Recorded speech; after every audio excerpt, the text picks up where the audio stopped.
नमस्कार विद्यार्थियों, study 29 academy के एक और नई वीडियो में आप सभी का स्वागत है। आज हम कक्षा 8 की गणित की कार्य पुस्तिका का कार्यपत्रक 65 हल करेंगे। तो इस कार्यपत्रक को समझने के लिए वीडियो को शुरू से लेकर अंत तक देखें और अपना कोई सुझाव हो तो कमेंट बॉक्स में जरूर लिखें। सबसे पहले हम देख लेते हैं दक्षता, चतुर्भुजों की समझ विकसित कर पाना।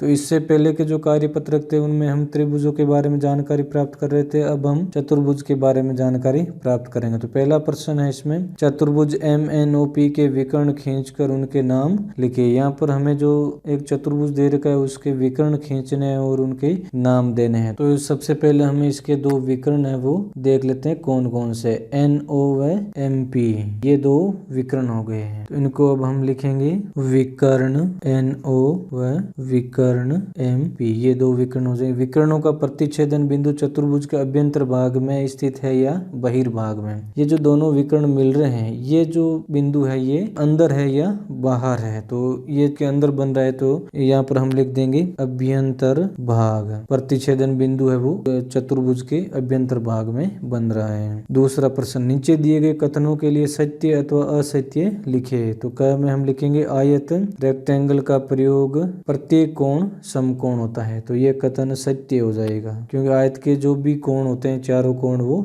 समकोण होते हैं। दूसरे में है समचतुर्भुज रोम्बस की सभी भुजाएं बराबर होती है। ये कथन भी सत्य हो जाएगा क्योंकि समचतुर्भुज होता है उसकी चारों भुजाएं वो समान होती है। ग में है वर्ग, वर्ग को एक विशेष प्रकार का आयत समझा जा सकता है। तो ये कथन भी सत्य हो जाएगा, यानी आयत में हमें जो भी स्थितियां चाहिए वो सब वर्ग में मिल जाती है। आमने सामने की भुजाएं बराबर होती है और प्रत्येक कोण 90 डिग्री का होता है। तो सारी परिस्थितियां इस वर्ग में भी मिल जाएगी। घ, एक समलंब की सभी भुजाएं बराबर होती है। तो समलंब जो चतुर्भुज होता है उसकी सभी भुजाएं बराबर होना जरूरी नहीं है। तो ये कथन हो जाएगा असत्य।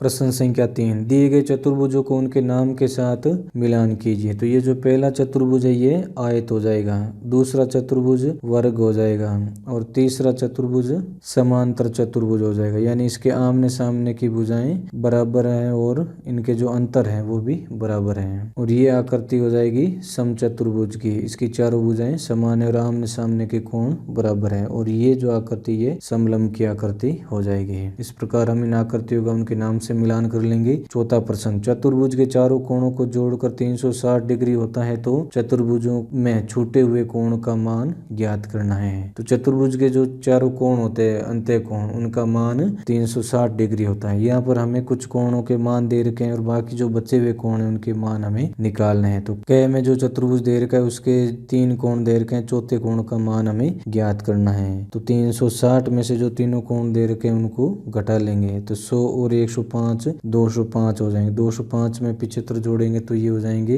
280। अब इनको माइनस कर देंगे 0 8 0। तो ये जो कोण है ये 80 डिग्री का कोण हो जाएगा। ये मान हम यहाँ पर लिख देंगे। ख में इसमें भी तीनों कोणों का मान दे रखा है और चौथे कोण का मान ज्ञात करना है। तो 360 में से तीनों कोणों का जो योग हो रहा है उसको घटा लेंगे। तो 102 और 78 को जोड़ा 180 हो जाएंगे। 180 में 72 जोड़ेंगे ये हो जाएंगे 252। अब 252 को 360 में से घटा लेंगे। तो 10 में से 2 घटाए 8, 5 में से 5 घटाया 0 और 3 में से 1 घटाया 1, तो 108 डिग्री। ये जो कोण है ये 108 डिग्री का कोण हो जाएगा। ग में है 2 कोण दे रखे हमारे को और ये जो चतुर्भुज है ये समचतुर्भुज है, यानी इसके जो आमने सामने के जो कोण है वो बराबर हैं। तो 360 में से 71 और 71 को जोड़ के हम घटाएंगे 142। तो 8 1 2 218। अब दोनों कोणों का मान 218 आया है और इन दोनों कोणों का मान है वो बराबर है। तो 218 में 2 का भाग दे देंगे। 218 में 2 का भाग दिया, 2 एकम 2 0 9 2 18। तो इन दोनों कोणों का मान आ जाएगा 109 डिग्री 109 डिग्री।